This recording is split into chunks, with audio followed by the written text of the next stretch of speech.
Esse é o audiobook do livro Eu Vou Te Ensinar a Ser Rico, de Ben Ruel. Você que não conhece nosso canal, curta e dê o seu gostei, compartilhe e se inscreva. Vamos estar trazendo sempre bons livros para vocês. Sem muita enrolação. Capítulo 5. As regras que ninguém te contou sobre o dinheiro. No capítulo anterior, aprendemos as regras do jogo. Descobrimos a filosofia correta sobre o dinheiro e como administrá-lo e viver de acordo com o padrão de vida adequado aos seus ganhos atuais. Antes de seguirmos adiante, preciso confiar em você e acreditar que deu início às mudanças extremamente importantes que propus e já está fazendo os ajustes necessários e corretos em seu padrão e estilo de vida. Sem esses ajustes, eu sei que podem ser doloridos, tudo o que vou ensinar neste capítulo será em vão. Agora, você saberá como empatar esse jogo do dinheiro. Imagine que estamos em uma partida de futebol. Você entrou em campo com seu time, todo animado e confiante em uma vitória gloriosa. No entanto, há um pequeno detalhe: você nunca jogou futebol na vida e tampouco sabe as regras do esporte. Mas como você tem um time muito comprometido, animado e confiante, acredita fielmente que tudo dará certo. Começa o jogo. Você conhece as regras do basquete e julga serem parecidas. Então, agarra a bola pelas mãos e sai correndo em direção ao gol do adversário. Pois é, você deve estar rindo e imaginando o que acontece nessa partida. O árbitro paralisa o jogo e lhe mostra um cartão amarelo. Você é obrigado a passar a bola para o adversário, frustrado, sem entender absolutamente nada. Por incrível que pareça, a maior parte das pessoas joga o jogo do dinheiro sem saber as regras corretas e acredita que tudo dará certo no final. E para piorar, a partida continua. Como você nem sabia que existe a função de goleiro, o seu gol fica totalmente desprotegido e o outro time adversário começa a fazer um gol atrás do outro. Imaginar uma partida de futebol assim pode ser hilário, mas, quando se trata do jogo do dinheiro, infelizmente muitas pessoas agem da mesma forma e perdem de goleada.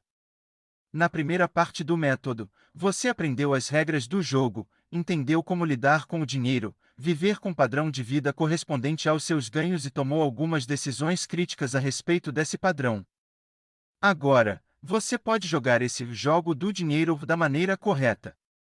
No entanto, é comum nos depararmos com o seguinte pensamento: bem, eu aprendi as regras do jogo que você ensinou e estou muito confiante em aplicá-las e começar a viver da maneira correta, mas carrego comigo as feridas das decisões erradas que tomei no passado.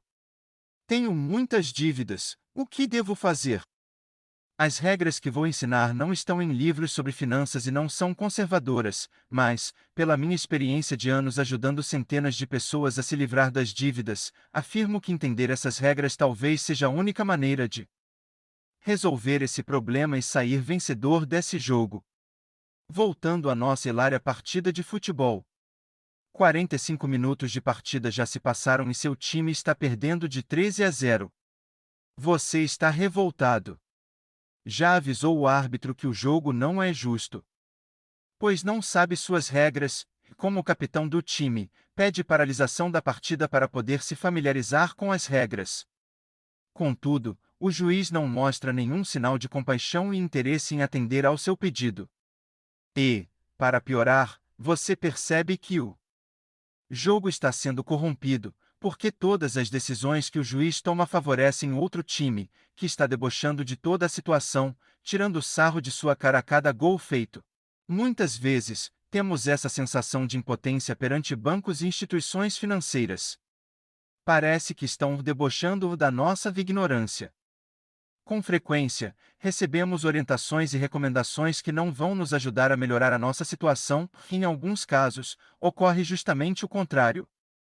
Estamos no intervalo do jogo.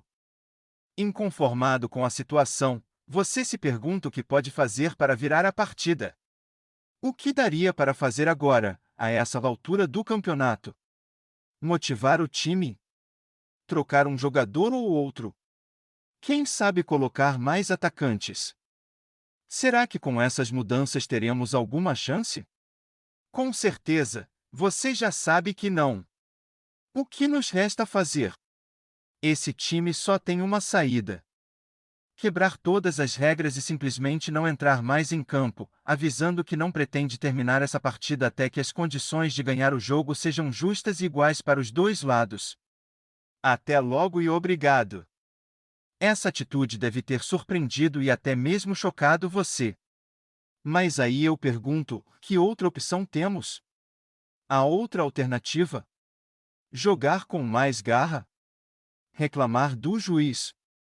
Marcar mais? Eu, porém, afirmo que qualquer uma dessas atitudes nos levaria ao mesmo resultado: perda do jogo sem poder recorrer depois. Continuar jogando significa aceitar as regras do jogo impostas por eles. Significa aceitar saber antecipadamente que a derrota é certa. Aceitar que seremos perdedores. A atitude de não entrar mais em campo até que as regras sejam revistas pode parecer radical, mas tem um significado muito profundo: não estamos aceitando esse jogo, nem os resultados dele.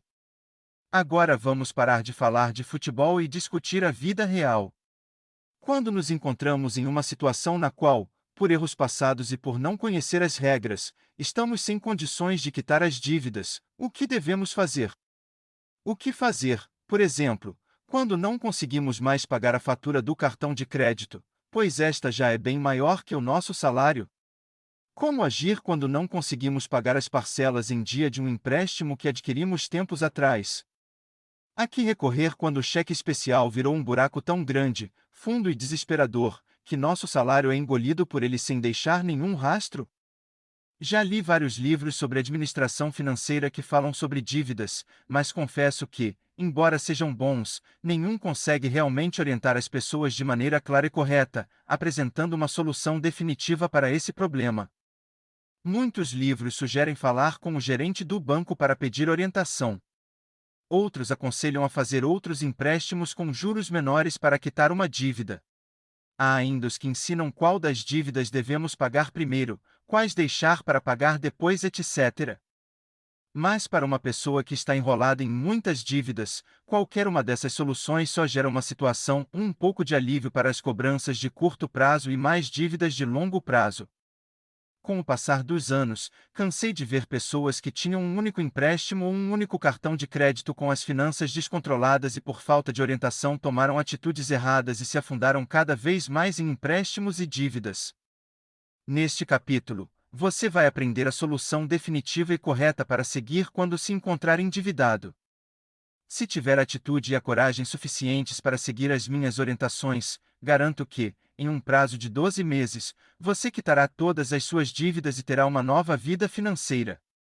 O método que ensino para resolver uma situação financeira complicada, com dívidas, empréstimos atrasados e cartões de crédito estourados é bem simples, porém seu sucesso depende da aplicação dele, passo a passo e integralmente. Está preparado para corrigir sua vida financeira de uma vez por todas? Então, vamos começar. O meu método inclui 4 pontos essenciais que vão lhe permitir resolver qualquer dívida. Entretanto, antes de continuarmos, quero fazer uma ressalva. O capítulo não foi escrito para ensinar a ser caloteiro nem como ser espertalhão, porque eu realmente não acredito que esse tipo de pessoa possa prosperar.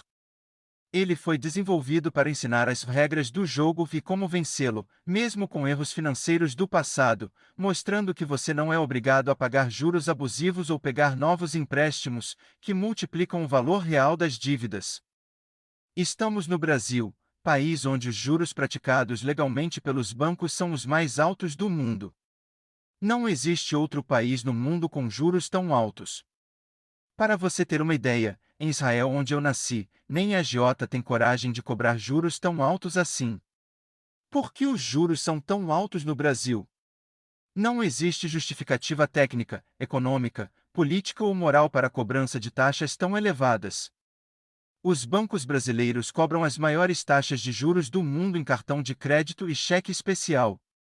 A desculpa de sempre é a alta inadimplência.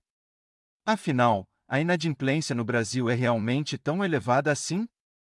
Um levantamento do Fundo Monetário Internacional, FMI, mostra que a relação entre empréstimos em atraso e crédito total no Brasil está dentro da média internacional. Logo, entende-se que não é uma questão de inadimplência elevada, mas há outros fatores e interesses relacionados. No Brasil, o sistema bancário não tem regras, cobra os juros que quer e da forma que quer. Por isso, o spread bancário, diferença entre o que os bancos pagam na captação de recursos e o que cobram ao conceder um empréstimo para uma pessoa física ou jurídica, é o mais alto do mundo, 5 vezes maior que a média mundial. No Brasil, praticamente não existe concorrência no mercado bancário. Os 5 maiores bancos, 2 estatais e 3 privados, possuem aproximadamente 93% das contas correntes e concentram 77% de todo o crédito no Brasil. Ou seja, mandam e desmandam no mercado. Não existe ou não se aplica limite de taxas de juros e os contratos de adesão são empurrados aos consumidores, que ficam sem chances de discuti-los. De fato, a concentração bancária com característica de cartel no Brasil já foi objeto de estudo do FMI. A falta de concorrência causa falta de opção ao consumidor e facilita o acordo entre os gigantes financeiros para decidir quanto desejam ganhar e assim impor qualquer taxa de juros que julgarem justa. Gostaria de deixar para você as únicas regras que precisa saber para sair das dívidas. Nos parágrafos adiante, vou detalhar cada uma dessas orientações. Se seguidas à risca, podem acabar com qualquer dívida sua em no máximo 12 meses, não importa quão grave esteja sua situação. 4 regras essenciais para sair das dívidas. 1. Nunca peça orientação para os funcionários do banco. 2. Parta para o tudo ou nada. 3. Um único empréstimo ficará sempre em apenas um único empréstimo. 4. Tenha controle emocional. Agora vamos detalhar ponto a ponto essas regras. 1. Nunca peça orientação para os funcionários do banco é um dos erros mais comuns que pessoas endividadas cometem. Pedem orientação para os funcionários, acreditando que eles podem ajudá-las a resolver o problema. É uma atitude extremamente equivocada. Pensamos que eles têm conhecimentos verdadeiros e experiência para ajudar a resolver problemas financeiros. Desculpe-me, não quero decepcionar ninguém, mas eles não são capacitados para evitar que os seus clientes se endividem ainda mais, tampouco para ajudar a resolver definitivamente o seu problema. Infelizmente, temos de admitir que eles são treinados e preparados para lhe vender crédito, uma vez que esse é o carro-chefe de maior lucro de todas as instituições financeiras diante da legislação vigente no país. E digo mais, por vezes encontrará bancários ainda mais endividados que você. Triste e sarcástica coincidência, não? O funcionário do banco, na maioria das vezes, é tão vítima do sistema financeiro quanto o próprio cliente da instituição. Sua principal função é vender serviços e produtos financeiros do banco. E entre esses produtos, vale relembrar que estão empréstimos, cartões de crédito, cartas de crédito, limites de cheque especial, entre tantos outros. Portanto, o funcionário do banco não tem o menor interesse em ajudar você a solucionar definitivamente os seus problemas. Ele quer apenas convencê-lo de que um novo empréstimo, por exemplo, com um valor maior do que o já feito antes, ajudará a aliviar a dívida. Digo até que, com frequência, ele sabe que essa orientação não é a mais correta. No entanto, precisa atingir as altíssimas metas impostas. Então, entre escolher quem vai se sair melhor, ele opta por ele próprio, claro. Pensando no salário no final do mês, no dever cumprido como subordinado ao chefe, no sustento da família. E aí eu pergunto, qual dos dois é vítima do sistema? Os dois. No entanto, podemos avaliar que o gerente do banco apenas cumpriu uma obrigação e já você, como cliente endividado, criou outro problema para si. Então, você se saiu pior nessa situação. 2. Parta para o tudo ou nada. Gosto muito de falar sobre este ponto nas minhas palestras, porque gosto de observar a reação, muitas vezes espantada, no semblante da plateia. Vamos lá, a regra é muito simples. Serei claro e objetivo. Ou você paga toda a sua dívida por completo ou não abate um centavo sequer. É isso e ponto final. Você entenderá mais adiante. Quando as dívidas e os juros abusivos começam a prejudicar a sobrevivência da família e você tem a difícil escolha entre sobreviver ou quitar sua dívida, sem dúvida nenhuma a decisão a tomar é por sobreviver. Um exemplo, para não restar nenhuma dúvida. Se você tem um cartão de crédito que já passou do limite, só tem duas opções. A primeira, e obviamente a mais correta, é a quitação total, eu disse total, da fatura. A segunda opção, caso você não tenha condições financeiras para quitar totalmente a fatura, é não pagar nada. Não pagar a parcela mínima, parcial, nada. Você não paga um tostão sequer dessa fatura. Na atitude tudo ou nada. Não devemos aceitar outra opção. Isso vale para todos os tipos de dívida. Quitação total ou nada, é muito importante que você entenda o verdadeiro motivo para esse tipo de atitude. O que acontece com muitas famílias quando optam por pagar apenas parte das dívidas? Os juros abusivos cobrados no próximo mês simplesmente devorarão a importância que foi paga e a dívida não sairá do lugar. O que acontece com o pagamento parcial de uma dívida no Brasil, com os juros insanos praticados no país, nos dá a sensação de que estamos ateando fogo ao nosso dinheiro. Penso que nenhum ser humano, gozando de suas faculdades mentais, acharia esse método normal. Observe mais um exemplo prático. Vamos imaginar que você possui uma fatura com o limite ultrapassado, no valor de R$ 5.000.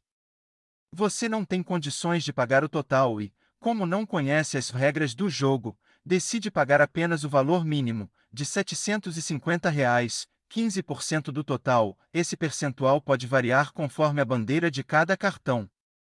Assim, você diminui a dívida para R$ 4.250, ok?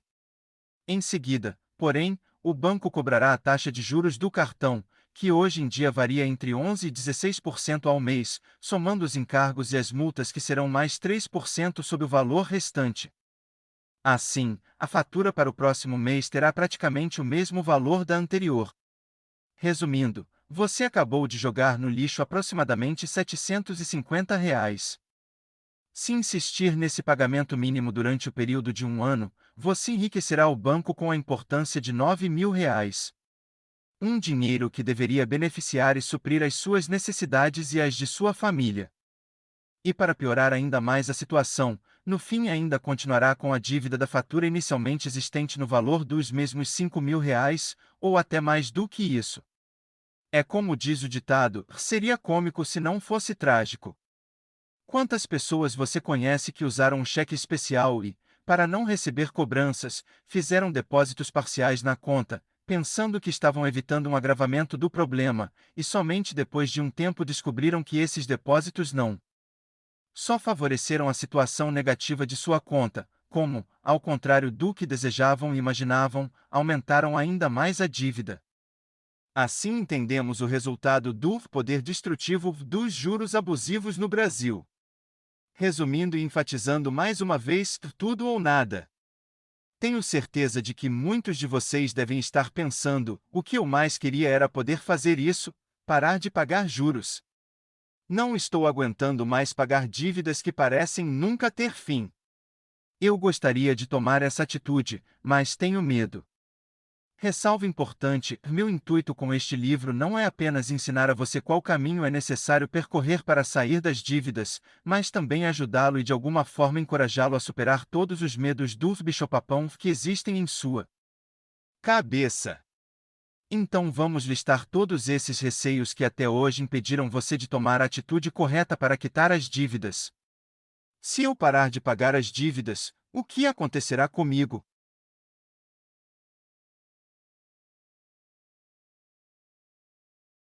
A. Vão sujar o meu nome? B. Vão bloquear os meus bens e tirar tudo o que eu tenho? C. Vou ser preso? D. Vão colocar cada vez mais juros e isso vai virar uma bola de neve? Vou esclarecer ponto a ponto e você entenderá que a estratégia eficaz e mais utilizada pelas instituições financeiras é a falta de conhecimento por parte dos clientes. Muitas pessoas boas e honestas não têm sossego enquanto não conseguem quitar as dívidas. Muitas vezes fazem novos empréstimos, mesmo sabendo que não terão condições de pagá-los e agravam cada vez mais a situação, tudo pelo medo de que, caso não paguem, o nome ficará negativado ou sujo.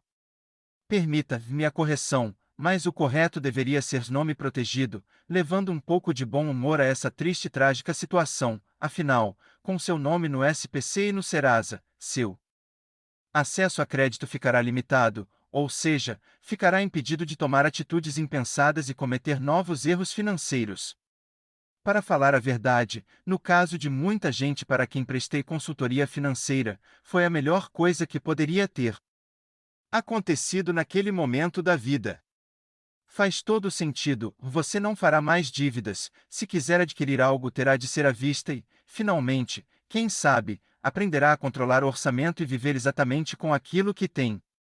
A questão de ter o nome protegido, como eu prefiro chamar, significa que por um tempo seu nome vai constar em órgãos de restrição ao crédito como SPC e Serasa e você não poderá obter mais crédito no mercado, um acontecimento que, no meu ponto de vista, repito, é algo extremamente positivo para muita gente, mesmo que a princípio o indivíduo não entenda e não aceite.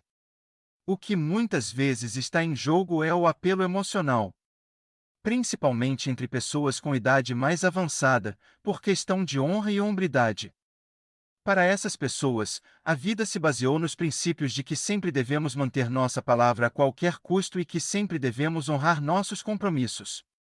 Pensam que essa atitude acabará com todo o seu aprendizado e lhes tirará todos os princípios pelos quais sempre zelaram, transformando-as em pessoas desonestas. Eu concordo, sim, que a nossa palavra dada e a nossa reputação são coisas muito importantes para ser humano e devemos ter e manter nossos valores de honra, respeito, compromisso e lealdade. Mas o que devemos também considerar é que esses valores não estão sendo aplicados em ambos os lados. Observe como analiso a situação. Nas comunidades judaica e japonesa mais tradicionais, tudo é baseado na confiança absoluta em cada membro da comunidade. Quando alguém precisa de ajuda para começar um novo negócio ou por outra necessidade qualquer, a comunidade inteira se mobiliza e contribui emprestando dinheiro. E esse empréstimo é muitas vezes sem juros, sem contrato, apenas selado com a palavra e o aperto de mão entre as partes. Isso é o suficiente. A pessoa havia dado sua palavra de que devolveria o dinheiro emprestado na data combinada.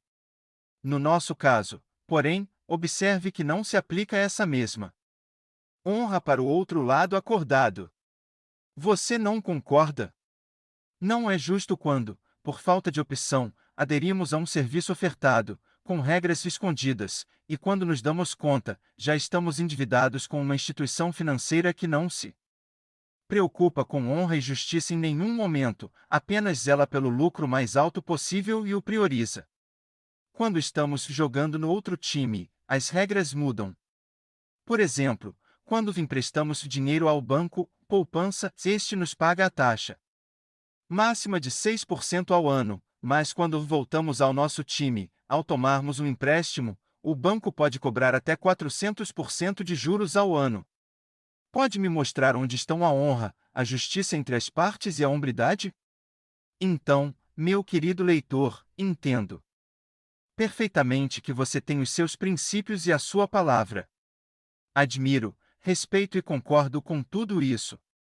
Contudo, neste caso, mais uma vez repito, isso não se aplica igualmente para ambos os lados. Faremos de tudo sempre para honrar nosso nome e nossa palavra, mas neste momento precisamos fazer o certo e cuidar da sobrevivência da nossa família. Precisamos tomar as decisões corretas, raciocinar friamente e ter a certeza de que somente dessa forma conseguiremos tomar a única decisão possível. Fique tranquilo, deixe que protejam seu nome e se seguir passo a passo tudo o que está aprendendo aqui, garanto que não permanecerá assim por muito tempo. E esse tempo será de extrema importância para você organizar toda a sua vida financeira. Confie em mim. Vamos relembrar, como já relatei, nos meus primeiros anos vivendo no Brasil, minha situação financeira não era muito boa e, além do mais, por falta de conhecimento também tomei algumas decisões financeiras muito erradas e meu nome ficou protegido durante algum tempo. Não tinha acesso a talões de cheques, nem a cartões de crédito. É uma situação que não permite algumas comodidades do dia a dia, porém, se analisar a situação por outro ângulo, é uma ótima época para aprender a trabalhar com o próprio, único e real dinheiro que possui naquele momento. Todas as suas compras passam a ser adquiridas com dinheiro à vista, como deveriam ter sido o tempo todo, mas nunca ninguém nos explicou essa regra. Eminência. Relação ao tempo que o nome pode ficar negativado no SPC e no Serasa, alguns funcionários de empresas de cobrança, bancos e financeiras informam, erroneamente, que não há mais a prescrição em relação às dívidas e ao cadastro no SPC e no Serasa, e que o nome pode permanecer por tempo indeterminado. Essa informação não procede. O novo Código Civil é claro quando afirma, no artigo 206, 5º, que o direito de cobrança de dívidas prescreve no prazo de 5 anos. Após esse período, a contar da data de vencimento da dívida, não da data do cadastro, a restrição deve ser excluída automaticamente. Portanto, se firmamos novo acordo de renegociação, a dívida anterior é extinta e, automaticamente, passa a valer uma nova dívida. No caso, o nome do devedor deve ser retirado dos cadastros negativos após o pagamento da primeira parcela. O que ocorre é que se você tinha uma dívida, mesmo que ela fosse vendida ou cedida para outras empresas de cobranças, o prazo de 5 anos para a prescrição da dívida será mantido. Apesar de o meu método ensinar a quitar as dívidas em 1 ano, compartilho essas informações para esclarecer que parte da força de negociação com as instituições financeiras vem do fato de que a restrição tem prazo de 5 anos, exceto dívidas ajuizadas, e isso é um dos grandes motivos pelo qual os credores tendem a renegociar a dívida o mais depressa possível, ou seja, saem das regras do jogo e você não. Vão bloquear os meus bens e tirar tudo o que eu tenho. Novamente, o banco se aproveita da nossa falta de conhecimento. As pessoas temem que o banco tome todos os bens que adquiriram ao longo da vida. Então esclareço também esse ponto para entrarem no jogo mais confiantes e tranquilos. Caso o banco resolva abrir um processo judicial contra você, a chance mínima de isso acontecer, a casa em que você e sua família moram é impenhorável, bens de família, não importa o valor do imóvel nem o da dívida. Automóvel e dinheiro em conta corrente ou poupança somente serão penhorados e bloqueados se ainda estiverem em seu nome. Na prática, bancos e outras instituições financeiras não costumam entrar com ações de cobrança judicial, apenas para casos em que há um bem financiado, por exemplo, automóvel, máquina, etc. E, no caso de grandes dívidas, costumam optar pela ação de cobrança judicial quando já levantaram a informação e estão certos de que o devedor tem posses ou bens para custear a dívida. Não seria pertinente que as instituições financeiras tivessem de entrar com ações de cobrança judicial contra cada uma das pessoas que devem. Tenha certeza que são dezenas de milhões de pessoas. Seria o caos e certamente reduziriam em muito sua margem de lucro, pois teriam de arcar com despesas de advogados e custos processuais, valores pagos para ações do tipo. Esses valores seriam verdadeiras fortunas, pois grande parte dos devedores não tem condições e bens para pagar a dívida e, mesmo que tivessem, não compensa aos credores arrecadar bens para levar a leilão e cumprir com toda a burocracia da justiça, a qual pode levar anos para ser solucionada. Portanto, a conduta adotada por parte das instituições financeiras é levar o nome do devedor ao SPC e tentar infernizar sua vida com empresas de cobrança que, com ligações e outros meios de comunicação, fazem ameaças psicológicas, e no fim, tentam renegociar e receber o máximo possível do credor, somente isso. C. Vou ser preso? Dever não é crime, desde que a pessoa não tenha contraído a dívida já premeditando não pagá-la, pois nesse caso é estelionato, ainda mais quando a dívida originou-se da cobrança de juros, multas e outros encargos absurdos e o devedor já não consegue mais cumprir com seus Compromissos pessoais e familiares. No Brasil, os municípios devem ao Estado, o Estado deve ao governo federal e o governo federal deve para o mundo todo. A dívida pública federal está hoje por volta de 2,9 trilhões de reais.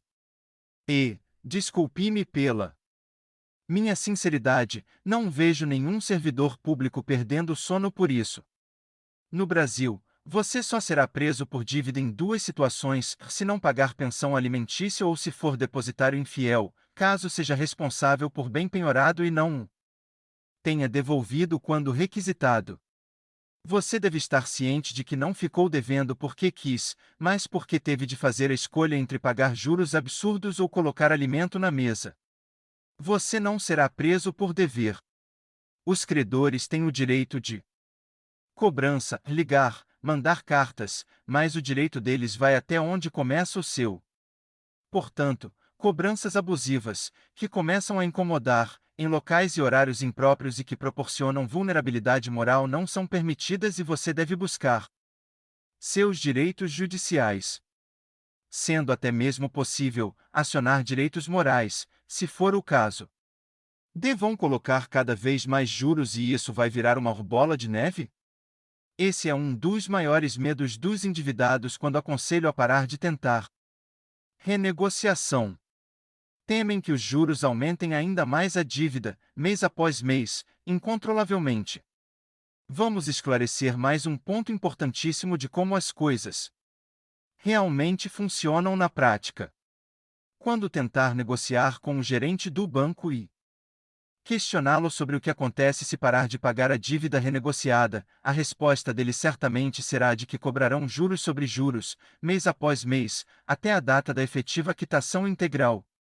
Ele também vai afirmar que não tem limite de prazo, nem de valor de quanto a dívida poderá crescer.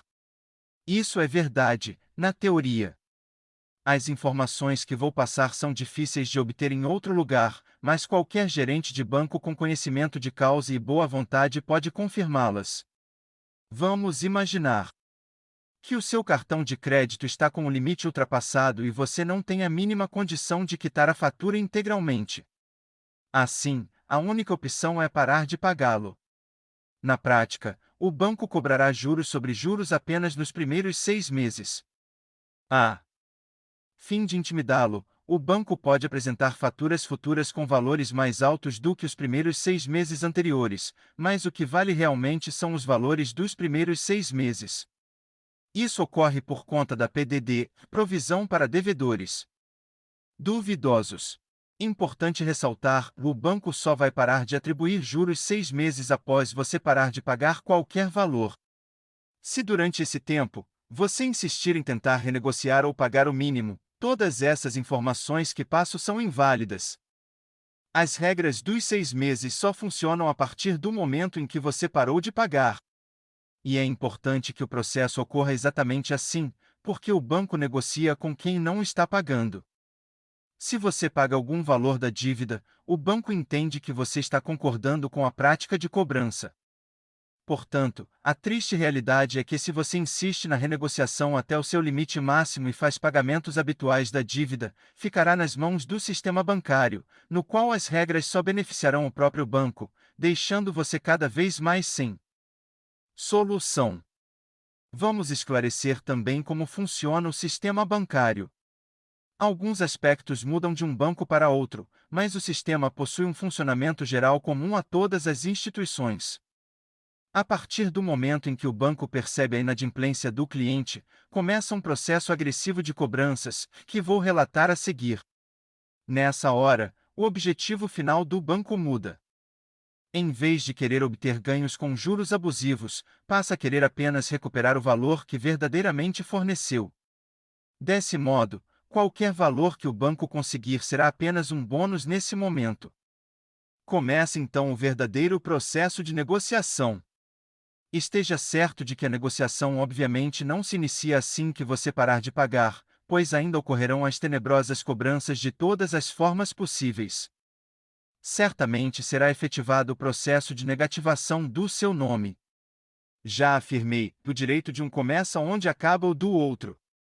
Portanto, o credor tem todo o direito de escrever o nome do devedor nessas instituições, e inclusive também pode efetivar todas as formas de cobranças cabíveis que já mencionei, o que sem dúvida pode prejudicar sua vida privada. Vale lembrar que há soluções para alguns incômodos. As ligações telefônicas, por exemplo. Assim como os credores têm o direito de ligar, você também guarda todo o direito de não atender a chamada. Simples assim. Basta ativar um modo de bloquear a ligação no celular e instalar um detector de chamadas no telefone fixo. Não somos obrigados a ouvir desaforos e ameaças. Assim que detectarem que você definitivamente não está disposto a pagar a dívida, inicia-se o segundo estágio da negociação. O banco tentará recuperar o valor emprestado, mas ofertará descontos sobre o valor total da dívida. E ressalto novamente, isso só ocorrerá se você tiver a atitude de parar de pagar renegociações mínimas, ou seja, quebrar as regras do jogo impostas somente por eles. Nos tempos econômicos que estamos vivenciando hoje, cabe uma ressalva. Os bancos e as instituições financeiras estão mais vulneráveis a negociações que podem favorecer o cliente. Em outros momentos, isso poderia demorar um pouco mais para acontecer, chegando ao prazo de 1 ano para que a primeira proposta fosse enviada. Com essa situação econômica, os bancos também estão sofrendo muitas inadimplências, então as propostas começam a surgir no prazo de 6 meses ou até antes. Habitualmente, vão ofertar a princípio o valor total da dívida com um pequeno desconto. Conforme os meses vão passando, as propostas vão melhorando. O que você fará nesse momento? O seu plano é quitar todas as suas dívidas em 12 meses. O plano contém 2 passos iniciais.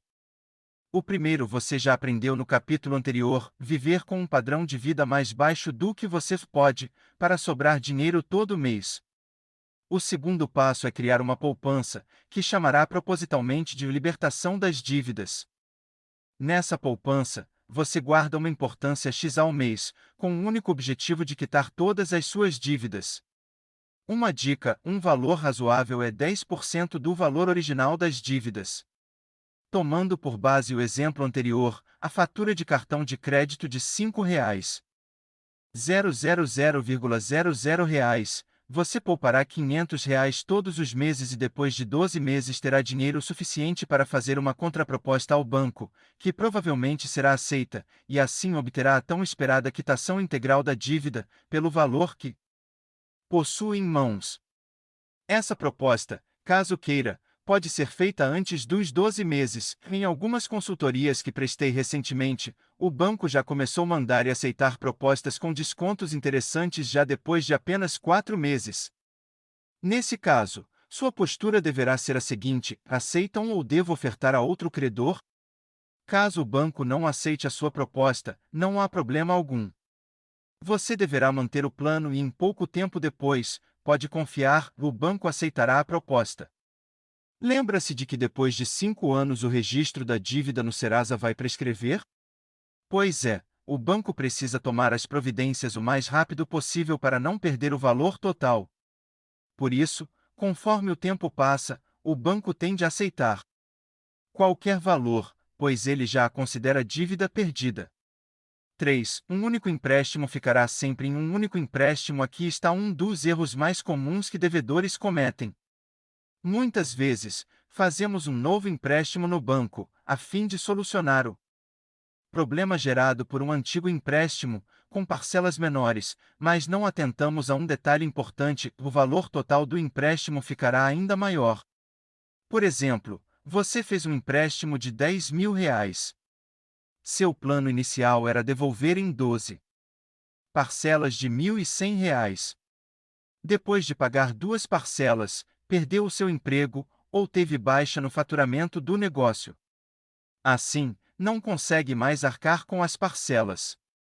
Retorna ao banco relatando o ocorrido sobre sua nova realidade e o banco oferta, a fim de ajudar, uma renegociação do empréstimo com um novo empréstimo de prazo maior e parcelas menores.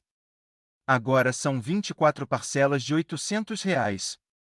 Se você não conseguiu pagar as parcelas de R$ 1.100, também não conseguirá pagar as de R$ 800. Acredite! talvez até consiga pagar as primeiras, mas, provavelmente, mesmo se esforçando, terá dificuldade em continuar e a dívida que antes era de R$ 10.000 passa a ser de R$ 19.000, e se insistir em renegociar, ela seguirá aumentando. Relato. A seguir a história de um aconselhamento financeiro que prestei a uma pessoa cheia de dívidas. O empréstimo dela era de mais de R$ 80.000. Quando questionei o valor alto, ele me respondeu, para minha surpresa até então, que esse empréstimo na verdade iniciou-se com apenas R$ 9.000, 8 anos antes. Desde o início ele não conseguiu pagar as parcelas e várias vezes ao longo dos anos já havia renegociado, trocando por um com prazo maior e parcelas menores, e o resultado, infelizmente, foi essa dívida monstruosa. E o triste é que todo o esforço para pagar foi em vão, pois ele não tinha mais condições de continuar pagando as parcelas, e o que ele tentava evitar o tempo todo era o seu nome ser negativado, o que de fato aconteceu. Porém, com um agravante, em vez de a dívida ser de R$ 9.000, o valor original e que poderia depois de um ano ter sido negociado e quitado, ele enfrentou uma negociação de 8 anos, perdeu milhares de reais e a dívida aumentou. Seu nome foi negativado, mas com o valor de R$ 80.000.